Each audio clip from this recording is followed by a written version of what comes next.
Starting route to Doncaster Shoppingtown. Head south on Horton Street, then take the first right onto Foot Street. Okay, this time I'm doing a test of the Apple Maps. And as soon as I start the Apple Maps, first of all, it's a very lovely, clear display. Apple certainly are good at their style.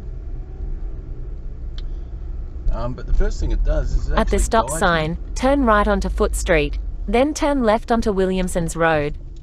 The first thing it does is it guides me to do a right-hand turn. So this intersection has been updated for a couple of years now. Time disappears, so I don't know exactly how long, but the roads haven't been updated. So there are use the right lane to make a U-turn. Shortcomings in the maps, but only using it and then comparing it to others and knowing what's make a U-turn. What's possible or not possible, can you determine whether or not Apple Maps is up to par for what you want. Now, the first thing that we've got on it, which is very good, is we've got the at the next traffic lights, turn left. Speed limit, and that's really the main thing that I'm looking for, is the ability to see the speed limit, so that when I'm driving along, I'm not so fussed about the navigation, but for the speed limit, so when I'm driving along, I can actually at the traffic lights, turn left onto Williamson's Road. Yeah, that I can actually know what the speed is, or the speed limit is, because yes, you see the speed signs, but you might not notice them so as often as what you think. So you're driving along and you see the speed sign, but it doesn't register. So even after just going past one, seeing it, knowing you're doing the right thing, you forget it. It's just part of what we do. We're focusing on the job at hand, not all the information that we've gathered in our brain. It's just the way we tend to work. And in addition to it, some of the speed signs have been knocked over. They're not very well positioned. There's a shortage of signs. You can turn into a road and there's no speed sign.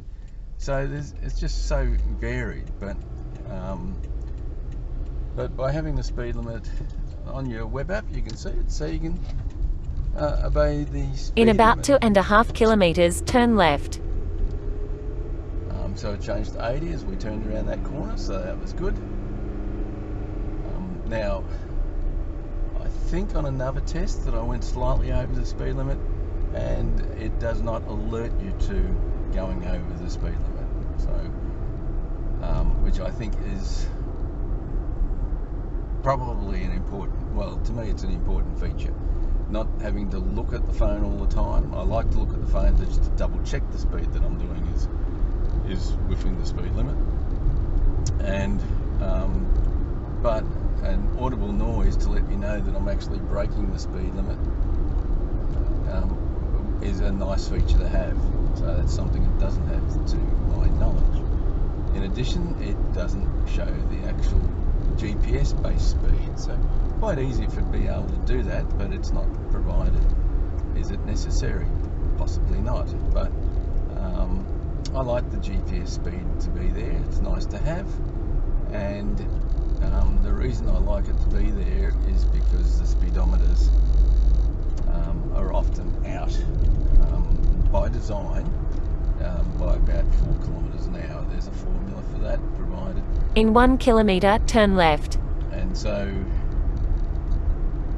now I also think, but I can't be 100% sure, it doesn't let you know if there's a red light speed camera, fixed camera location. Could be wrong, but a previous test, it surprised me that it didn't actually include the speed camera.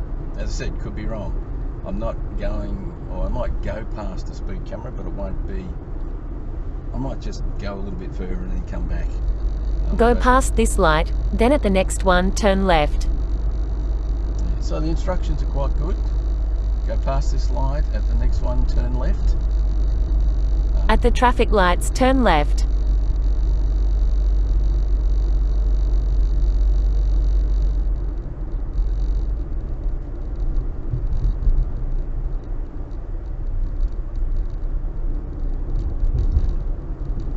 In 500 meters, turn left.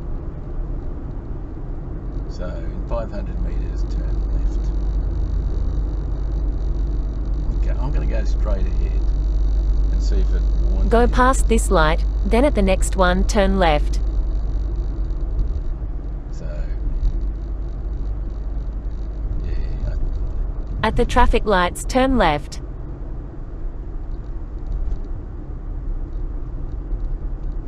So yeah, I'll go past and just see whether or not there's a warning. At the traffic lights, turn left onto Doncaster Road, then bear left to enter the car park. So that's good. It's actually picked up each of the car parks and going as I drive past.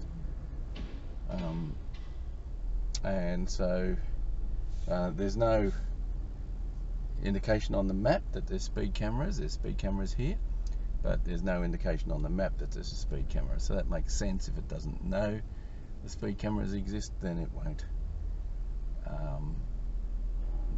alert you to them.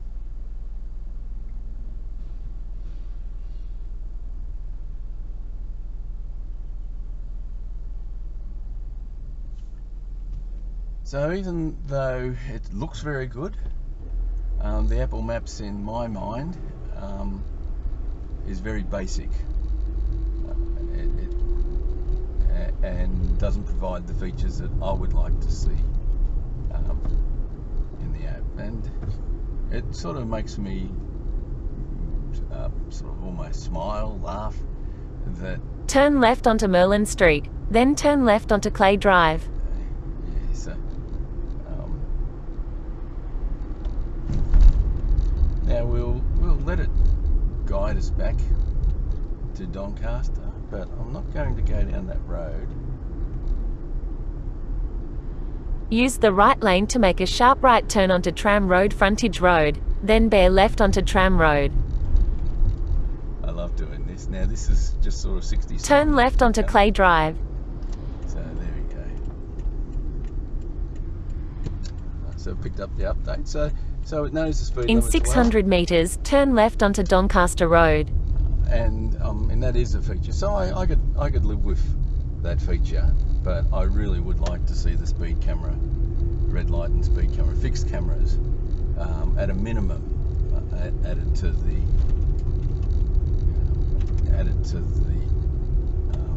Apple Maps app. In 400 meters, turn left onto Doncaster Road.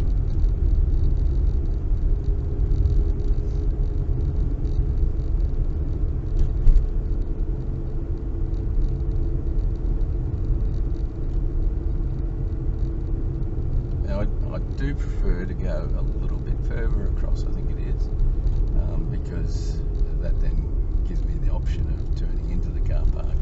Turn left onto Doncaster Road, then take the first right. Yeah, that's pretty hard to get across there when the cars are all backed up. So won't be doing that. At the traffic lights, use the right two lanes to turn right, then So arrive you at can your see there. destination.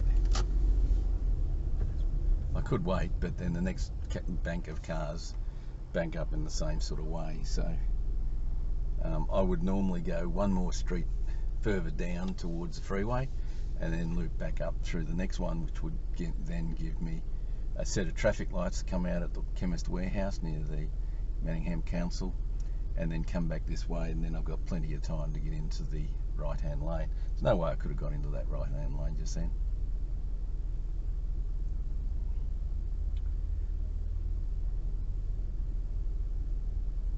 It's picked up that it's 60 kilometres an hour on this road, which I believe it is.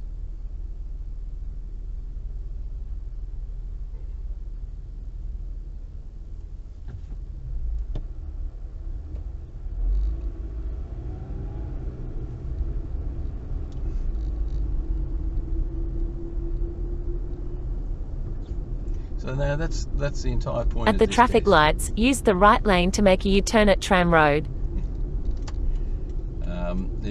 Basically just to get a demonstration of the Apple Make Maps, a what it U-turn, looks like. then bear left to enter the car park. Excellent presentation, good instructions, just lacking a bit in features that I'd like in the app.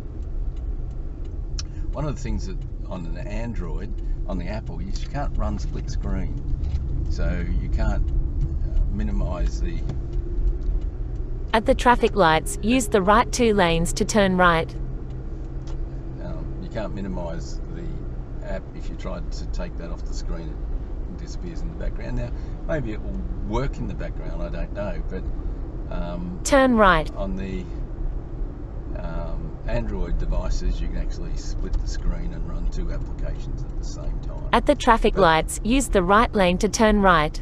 Of course, if the application does everything that you need, you don't need to split the screen. But most applications, for me, don't quite work at the level. Like, for example, that 70 is better than Waze, but personally I would like it to be just a little bit bigger, so when I glance, at a glance I can see it, whereas for my eyes it's just a little, it's okay, but it would be nice if it was slightly bigger. I do wonder how people who are wearing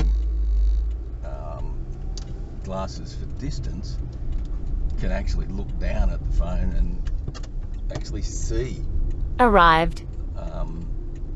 The information on the phone.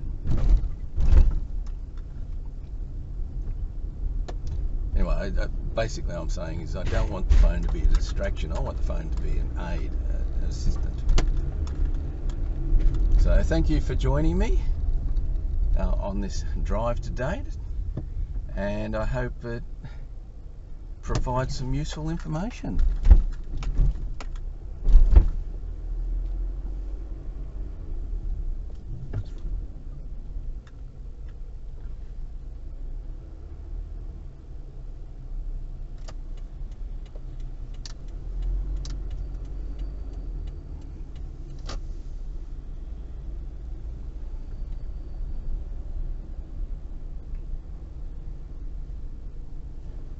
Please switch on your lights.